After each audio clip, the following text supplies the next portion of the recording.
Fala moçada, beleza? Professor Victor Matheus. Vamos falar agora um pouco sobre direitos sociais da parte da Constituição Federal. Parte bem importante, muito importante mesmo, bem cobrada em provas de concurso, então preste atenção nos pontos que a gente vai trazer para vocês e todos os comentários que são interessantes para a sua aprovação. Beleza? Bora para frente, ó. Bora para frente. Seguinte, moçada, ó, o seguinte, primeira coisa, os direitos sociais, eles estão dentro da categoria de direitos fundamentais. É bem importante você lembrar disso aqui. E outra, lá no artigo 6 ele vai trazer um rol de direitos fundamentais que é bem importante que você saiba quais são eles. Olha o que fala o artigo 6 da nossa Constituição Federal. Fala o seguinte, ó, são direitos sociais: educação, saúde, alimentação, trabalho, moradia, transporte, lazer, segurança. Ele não traz exatamente segurança pública, cuidado, moçada, ele traz só a palavra segurança.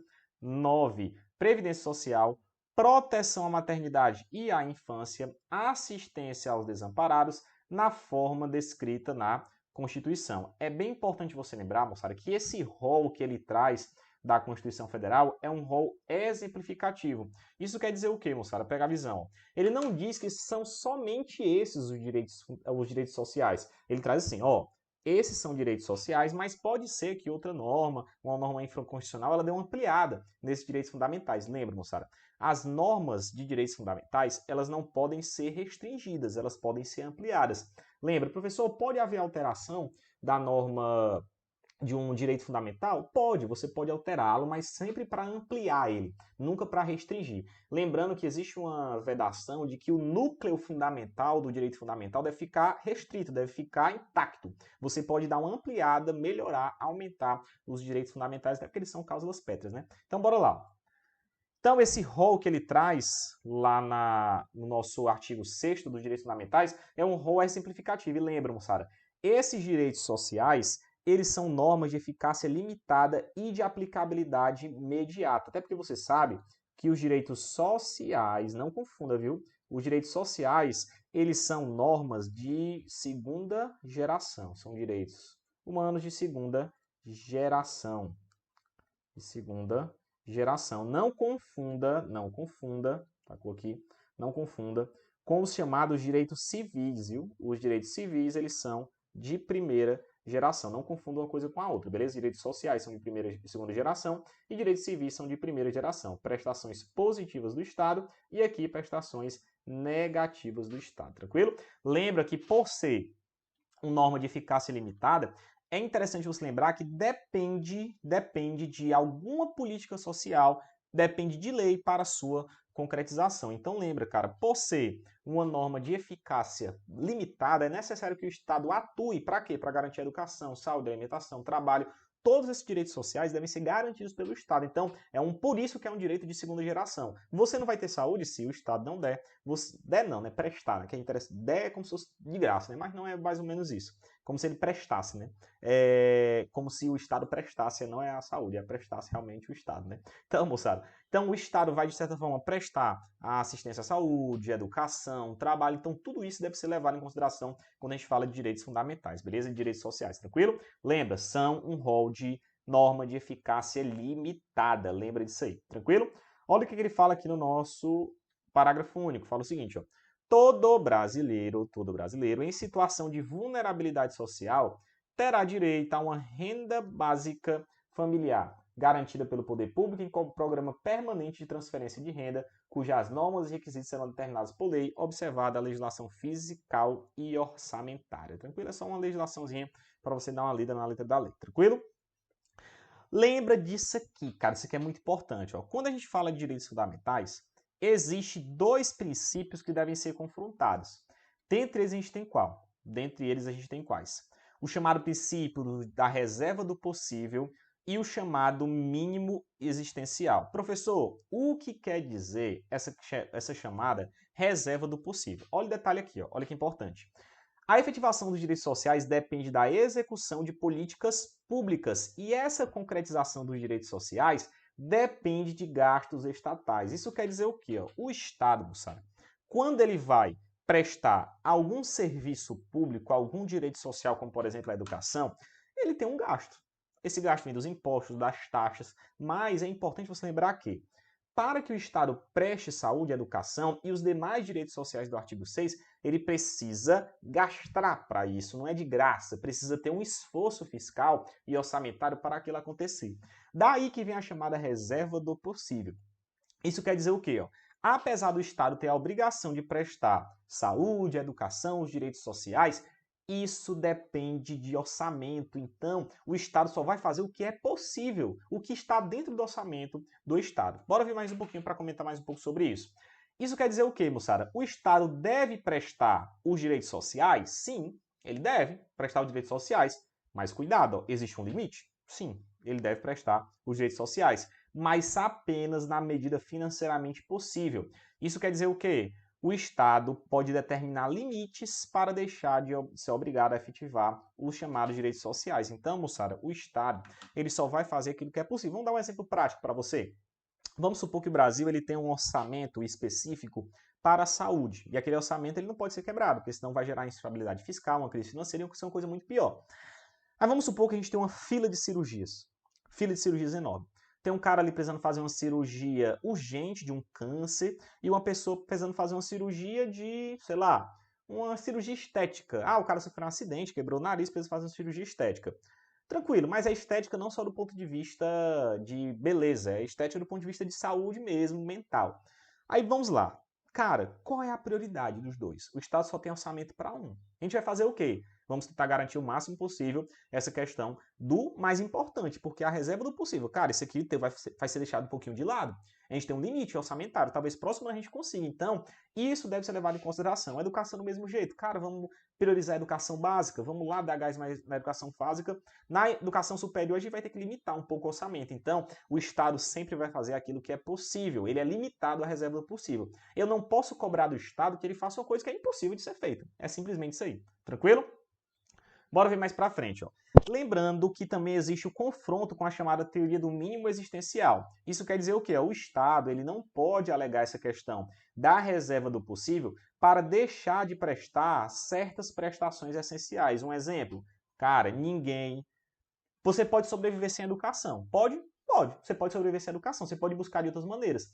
Mas sem alimentação não dá. Como é que você vai ficar sem comer, cara? Você vai morrer. É uma necessidade essencial. Então, o Estado, quando ele vai prestar esses direitos sociais, ele deve sempre confrontar a chamada reserva do possível, eu só posso fazer o que é possível, mas também tem o chamado mínimo existencial. Existe um núcleo de direitos sociais que o Estado não pode deixar de prestar, porque senão vai acabar com basicamente a vida da pessoa. Então, a alimentação é um exemplo. Cara, aquela educação ali, aliás, a alimentação não posso deixar de prestar, não. Não tem essa história de reserva do possível. É o mínimo existencial para qualquer pessoa. Educação básica, alfabetização, cara, beleza.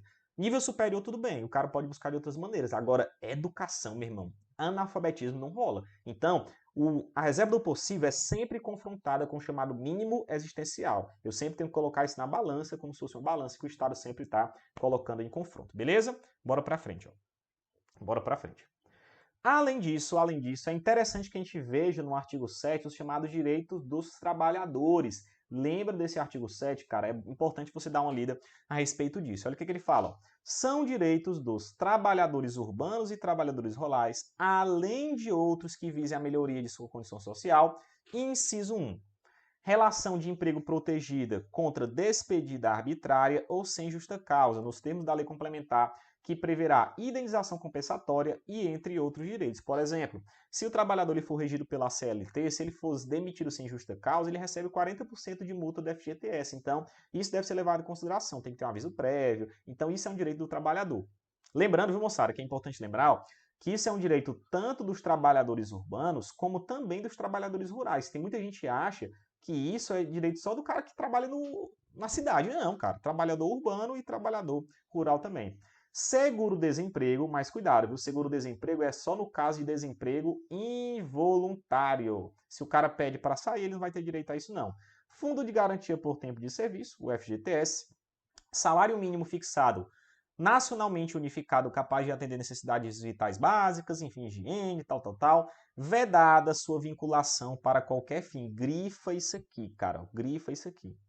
Vedada a sua vinculação a qualquer fim. É vedado, moçada, na Constituição Federal e pelo próprio STF, você vincular determinadas prestações a um salário mínimo. Por exemplo, vamos supor, o salário de um policial militar vai ser 10 salários mínimos. Cara, eu não posso fazer essa vinculação. Por quê?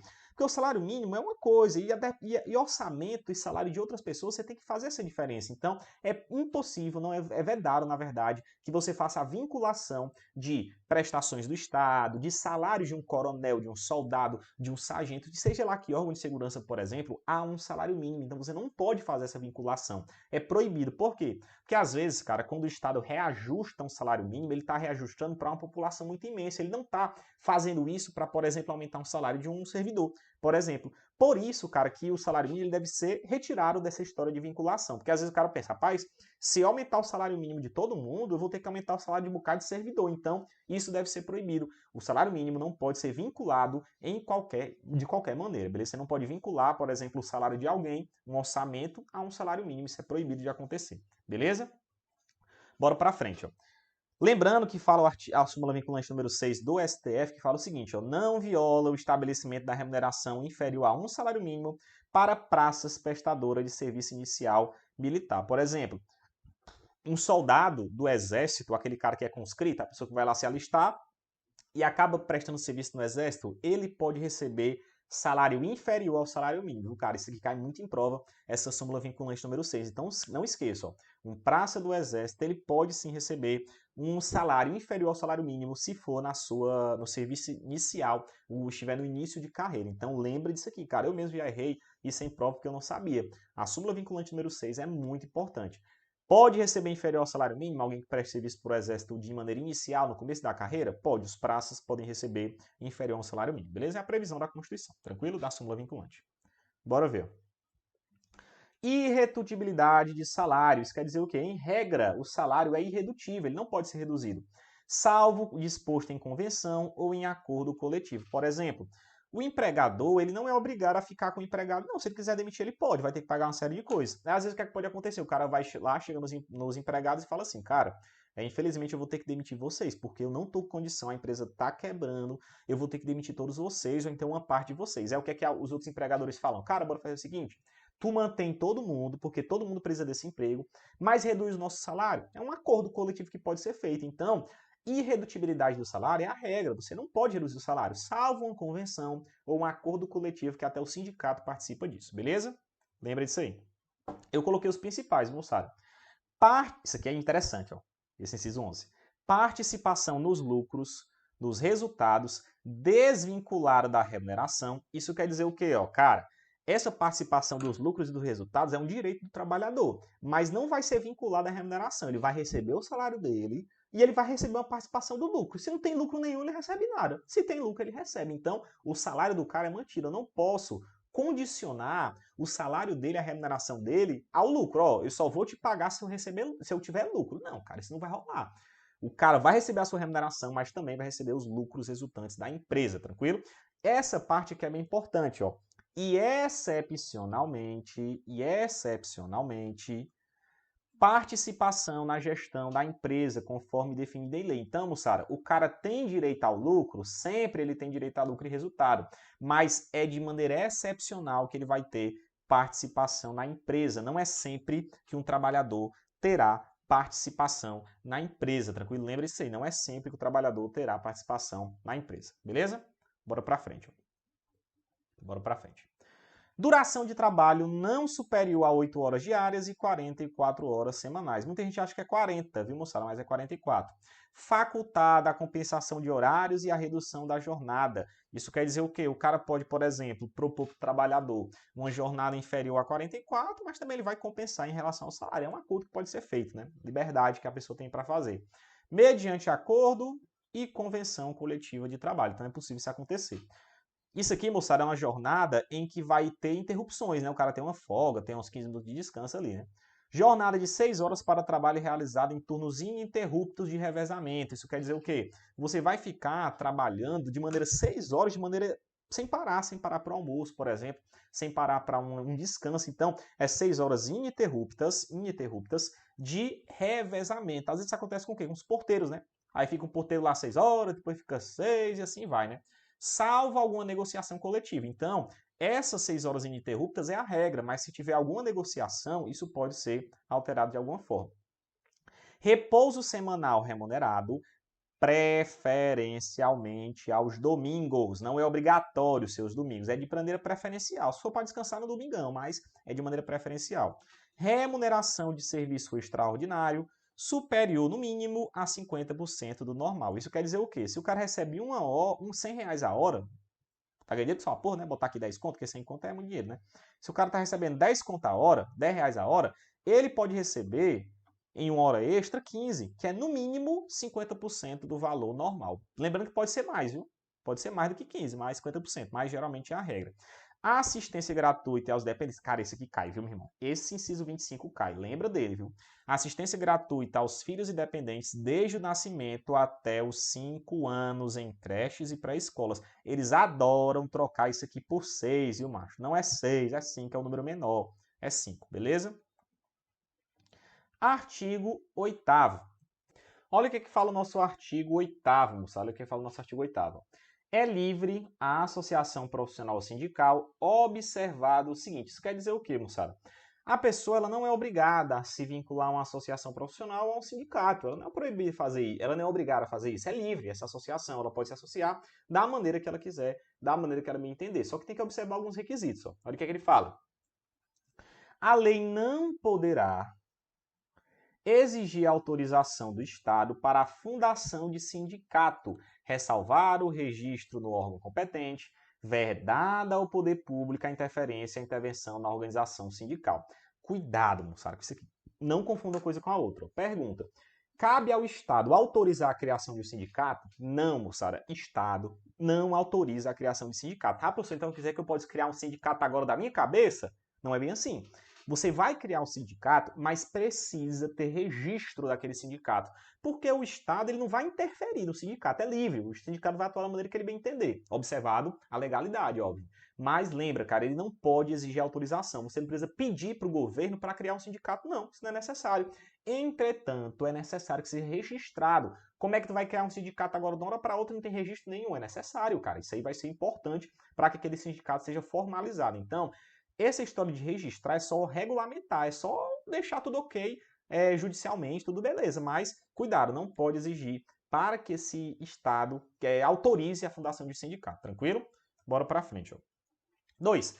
É vedada a criação de mais de uma organização sindical, em qualquer grau, representativa de categoria profissional ou econômica, na mesma base territorial, que será definida pelos trabalhadores, empregadores interessados, não podendo ser inferior à área de um município. Bora ler de novo. É vedada a criação de mais de uma organização sindical em qualquer grau, representativa de categoria profissional e econômica, na mesma base territorial. Isso aqui é muito importante, ó.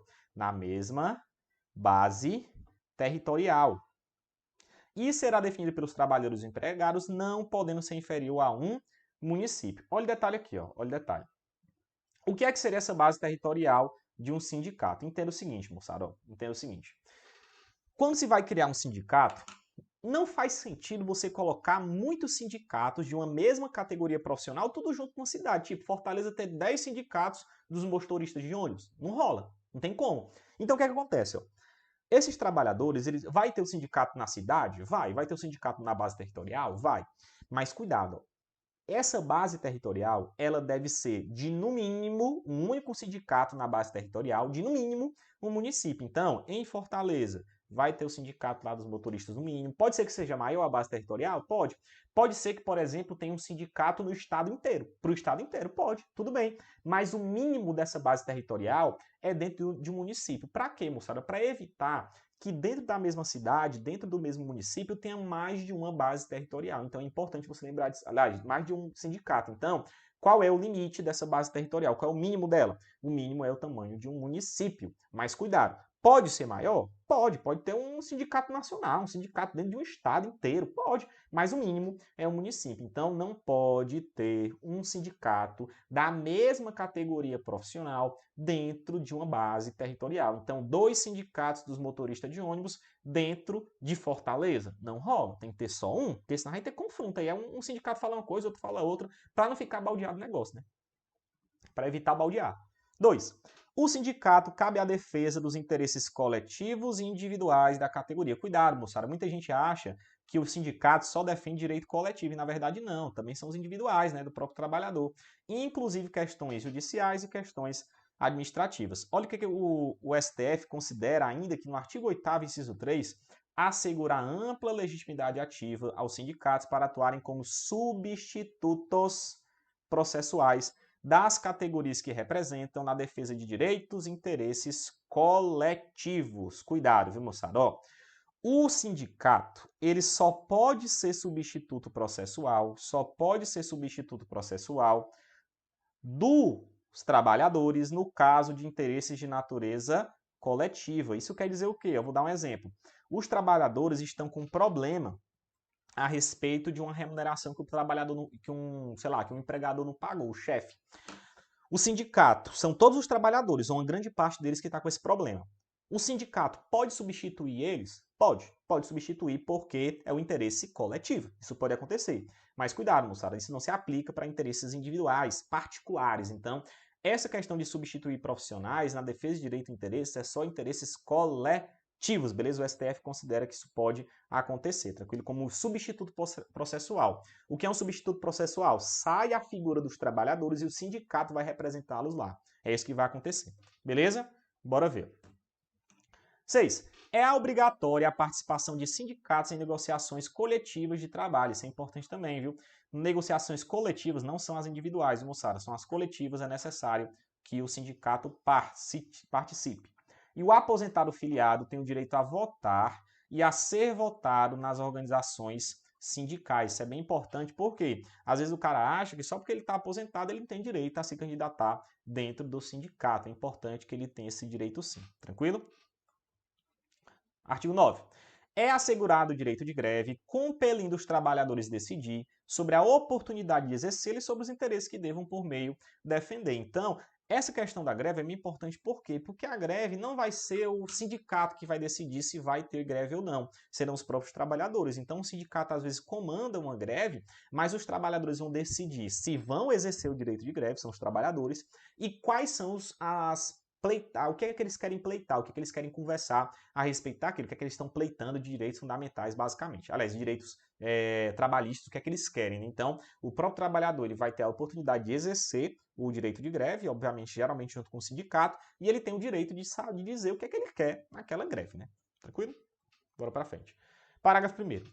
A lei definirá os serviços e atividades essenciais e disporá sobre o atendimento das necessidades inadiáveis da comunidade. E, parágrafo 2º, o abuso cometido sujeito à responsabilidade às penas da lei. Então, se o cara cometer um abuso durante a greve, ele não vai ficar livre, não, cara. Não é porque aconteceu uma greve que está tudo permitido, pode fazer o que quiser, não. Durante esse período de greve ou na greve, é necessário que haja um tratamento específico. Durante essa greve, se o cara cometer um abuso lá, ele vai ser punido, sim, por conta disso, beleza? Ele não pode abusar durante a greve, não. Tem direito à greve? Tem, mas faça direitinho. Não vai cagar o pau, não, porque senão o negócio vai dificultar para você. Beleza? Bora lá. Lembrando que o artigo 9 assegura o direito de greve, não se tratando de um direito absoluto, uma vez que as necessidades inadiáveis da comunidade deverão ser atendidas àqueles que abusarem do direito e ficarão sujeitos a apenas fixadas em lei. Primeiro detalhe que você deve lembrar. Servidor de segurança pública pode exercer greve? Não, não pode, é proibido, o STF diz que é proibido. Mas o Estado tem que manter um diálogo com esse servidor para que não haja muito problema nesse período. Então, servidor de segurança pública não pode fazer greve, é proibido isso acontecer. Outro ponto bem interessante, moçada, esse direito de greve, como qualquer direito fundamental. Aliás, a CESP ela considera que a tortura é um direito absoluto, viu? Só lembrando. Mas a greve, ela não é um direito absoluto. Por exemplo, os médicos todos vão fazer greve na época da pandemia. O que é que o Estado pode fazer? Ei, cara, peraí. Beleza, greve é direito de vocês, mas macho, não dá não, cara. Covid rolando, como é que vocês vão fazer greve? Não rola. Vamos segurar um pouquinho aí a onda, bora, metade faz greve, outra metade trabalha, vamos fazer um acordo aqui. Então o Estado ele pode impor limites, mas cuidado. Esses limites não podem ser, de certa forma, para privar a pessoa de fazer greve. É só porque o interesse coletivo da sociedade tem que ser acima do interesse de próprios trabalhadores individualmente, beleza? Bora ver. Tranquilo? Então, moçada, basicamente sobre direitos sociais, é interessante você pegar esses pontos aí que eu falei para vocês. Professor, tem alguma coisa a mais? Tem, mas sempre olha os nossos materiais em PDF, que sempre vão ajudar você, tranquilo? Dá uma olhadinha nesses pontos mais importantes que eu falei para vocês, para ficar mais fácil o entendimento, beleza? Tamo junto, valeu, é nóis.